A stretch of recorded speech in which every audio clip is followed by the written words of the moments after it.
chapter's name is Natural Vegetation and Wildlife.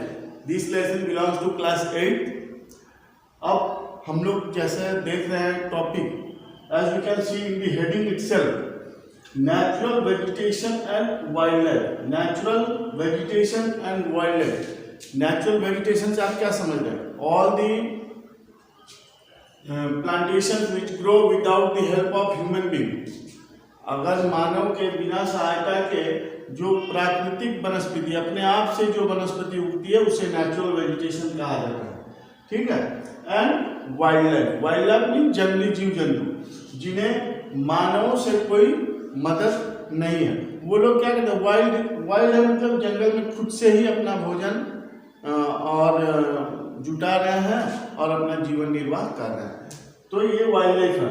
और domestic animals को हम लोग घर पे रखते हैं, इनका भोजन पानी सबका व्यवस्था हम लोग करते हैं. तो अब ये हमारा चैप्टर हो गया. तो चैप्टर का हेडिंग समझिए हम लोग, natural vegetation and wild life. अब हम लोग देखते हैं कि नेचुरल वेजिटेशन में क्या बोला. और biosphere contains both natural vegetation and wild life. Natural vegetation is one of the greatest natural resources of earth. Naturally grown plant and trees are called natural vegetation. The climate and relief features are the main factors on which the growth of natural vegetation depends. मैंने आपको पहले ही कहा, I have explained you that natural vegetations mean those forest regions in which there is no help by human beings are not helping to grow the vegetation.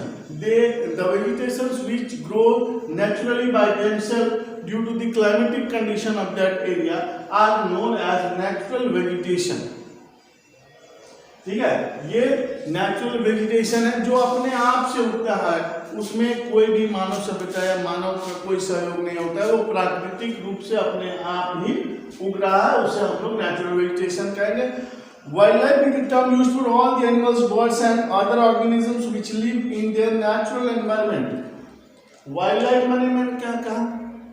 Forest are the area in which wildlife exist. जंगल ही वो जगह है जहाँ पे जंगली जीव जंतु रहते हैं.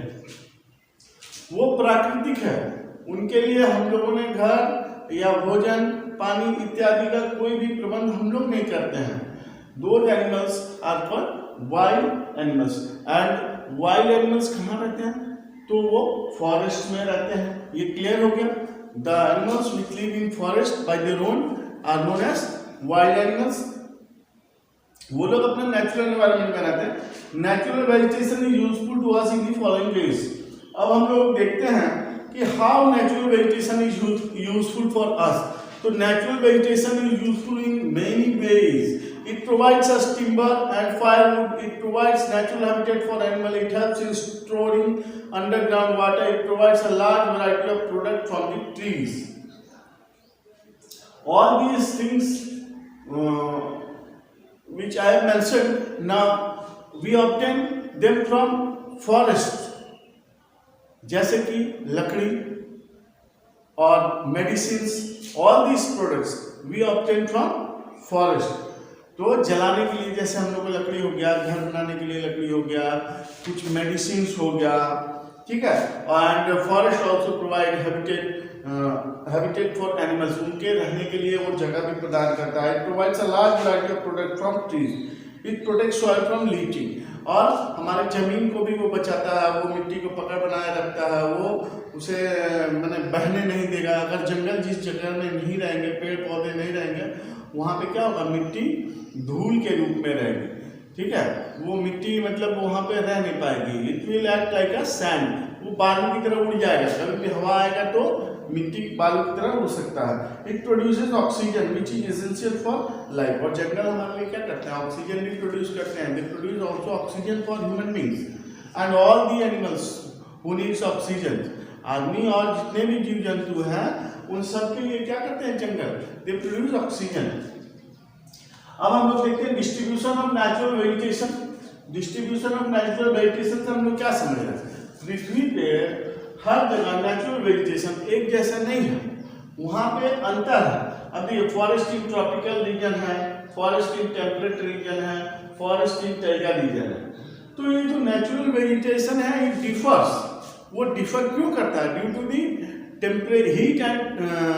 हीट एंड रेन, जो बारिश की मात्रा है जिस जगह पे उस पर निर्भर करता है जंगल, वहाँ पे कितनी गर्मी है ना, वहाँ क्लाइमेटिक कंडीशंस कैसा है इस बात पे निर्भर करता है कि वहाँ का जंगल कैसा रहेगा। ठीक है, तो हम लोग का पहला टॉपिक है फॉरेस्ट इन ट्रॉपिकल रीजन। तो फॉरेस्ट इन ट्रॉपिकल रीजन क्या है?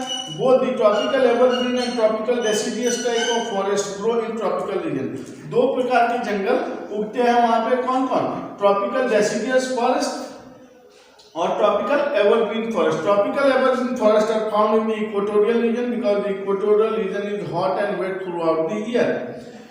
एवरग्रीन फॉरेस्ट मीन्स वो जंगल कभी भी मैंने पतझड़ आया तो जंगल पूरा पत्ती झड़ नहीं जाएगा। एवरग्रीन फॉरेस्ट मीन्स वो हमेशा हरा भरा जंगल रहते हैं। और हरा भरा क्यों रहते हैं? क्योंकि वहाँ पे जो क्लाइमेटिक कंडीशंस है वो कैसा है? तो hot and humid. Hot and wet का मतलब क्या हो गया? वहाँ पे नमी भी है जमीन में और गर्मी भी बहुत जगह ज़्यादा है, जिसकी वजह से वहाँ पे एवरग्रीन फॉरेस्ट उगे हुए हैं। ठीक है, the trees are broad leaved and evergreen because in the absence of dry season there is no need to reduce transpiration. Hardwood trees like mahogany, ebony, rosewood etcetera grow. यहाँ पे एक important बात ये बता रहा है कि जिस जगह पे पानी की ज्यादा मात्रा होती है उन जगहों पे जो पेड़ के पत्ते होते हैं वो चौड़े चौड़े होते हैं, क्योंकि उनको ड्राई मौसम में अपना क्या कहते हैं कि ट्रांसपिरेशन को रोकना नहीं रहता है, रिड्यूस नहीं करना पड़ता है, कम नहीं करना पड़ता है कि अब पानी नहीं है तो कम पानी हम लोग इस्तेमाल करें। ट्रांसपिरेशन का मतलब क्या होता है? पत्तों के माध्यम से जो पानी रिलीज होता है एटमॉस्फेयर में उसको ट्रांसपिरेशन बोला जाता है। तो यहाँ पे हम लोग का जो ट्रॉपिकल रीजन है वहाँ पे जो फॉरेस्ट है वो एवरग्रीन फॉरेस्ट है, डेसिडियस फॉरेस्ट है। ठीक है, तो एवरग्रीन फॉरेस्ट इसलिए है कि कोई ऐसा महीना नहीं है जिसमें पूरा जंगल हरा ना दिखे। वो हम हमेशा हरा दिखता है। और हरा क्यों दिखता है? Due to wet and heat temperature. वहाँ का जो टेम्परेचर है वो भी हाई रहता है और जो वहाँ पे नमी है वो हमेशा बरकरार रहती है।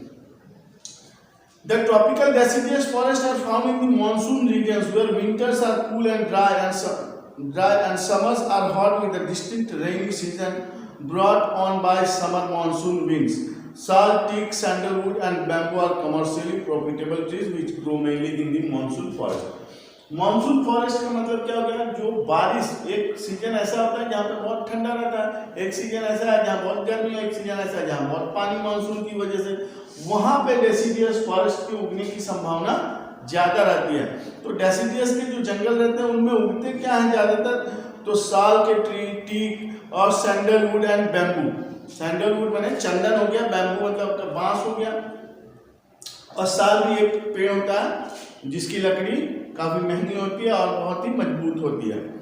These types of forests are found in India, southern China, parts of Southeast Asia and Central America, eastern Brazil and northern Australia। ये आपको बता रहा है कि जंगल कहाँ पे किस एरिया में पाए जाते हैं। सिर्फ इंडिया में ही ये डिस्ट्रीब्यूशन हम लोग नहीं पढ़ रहे हैं, ये डिस्ट्रीब्यूशन हम लोग पूरा वर्ल्ड वाइड में पढ़ रहे हैं, पूरे विश्व में पढ़ रहे हैं। अब हम लोग देखते हैं कि फॉरेस्ट इन टेम्परेट रीजन। ठीक है, तो these areas have mild winter and moderate rainfall। जो फॉरेस्ट टेम्परेट रीजन में है वहाँ पे हम लोग क्या देख रहे हैं कि वहाँ का मौसम कैसा है? Mild winter and moderate rainfall. Moderate rainfall मतलब कि ना बहुत ज्यादा ना बहुत कम, मॉडरेट है रेनफॉल। ठीक है, मध्यम श्रेणी की बरसात वहाँ होती है और वहाँ जो ठंड है नहीं बहुत ज्यादा ठंड नहीं पड़ती, मिल्ड मीन्स मध्यम गति का ठंडा पड़ता है। The trees shade there leaves during the autumn season. और वहाँ पे टेम्परेट एरियाज में जो पेड़ पौधे होते हैं वो एक फिक्स्ड मौसम में ऑटम के सीजन में अपने पत्तों को झड़ा देते हैं, गिरा देते हैं ऑटम सीजन में। These forests are full of trees, shrubs and bushes. The trees are closely spaced and there is less undergrowth. The temperate evergreen, temperate deciduous and Mediterranean forests are found here. Temperate evergreen forests have mixed variety of trees with hardwood. The low-lying regions have mixed variety of coniferous and deciduous trees, while the highlands have only coniferous trees. Pine, mulberry, wattle, oak and eucalyptus are some of the main trees found in this forest.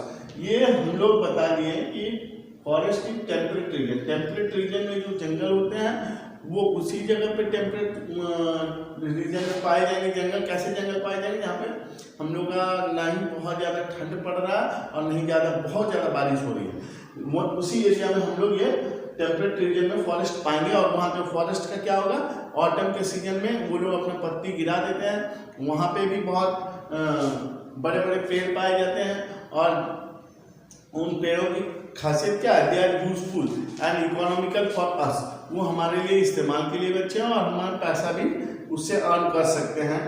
The temperate evergreen forest of mix variety of trees with hardwood, hardwood में वहाँ पे जो कठोर, देखिए सभी पेड़ की लकड़ियाँ एक बराबर कठोरता नहीं होती है और जो कठोर लकड़ी होती है उन्हीं का इस्तेमाल हम लोग फर्नीचर्स वगैरह बनाने में करते हैं।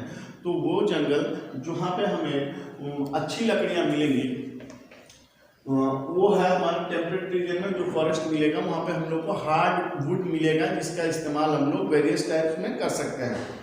ठीक है, अब हम लोग देखते हैं forest in taiga region. Coniferous forest are mostly found in this region as the taiga has a cold and dry climate, वहाँ क्या रहता है, मौसम हमेशा ठंडा और ड्राई रहेगा। The main trees are Douglas fir, stick, spruce, larch and redwood. The trees are evergreen and have needle shaped leaves। अब यहाँ पे needle shaped leaves क्यों है, वहाँ पे पत्तियाँ जो needle shaped है, कांटा के आकार की है, क्यों? In order to reduce the transpiration, जो पानी पत्ते के माध्यम से हवा में रिलीज होता है उसको रोकने के लिए उसका जो पत्ती है वो क्या होता है, पतला पतला हो जाता है, कांटादार हो जाते हैं। ठीक है, have needle shaped leaves which minimize water loss through transpiration। The trees are very tall with almost a straight trunk. There is hardly any undergrowth। Means पेड़ बहुत लंबे लंबे होंगे और बहुत मोटे मोटे होंगे, लेकिन अंडरग्रोथ नहीं है, मीन्स झाड़ीदार पेड़ नहीं रहेगा, ऊपर ही बढ़ता जाएगा, मोटा पेड़ होगा वो। ठीक है, the Tyga belt x tends between 50 degree north and 70 degree north latitude.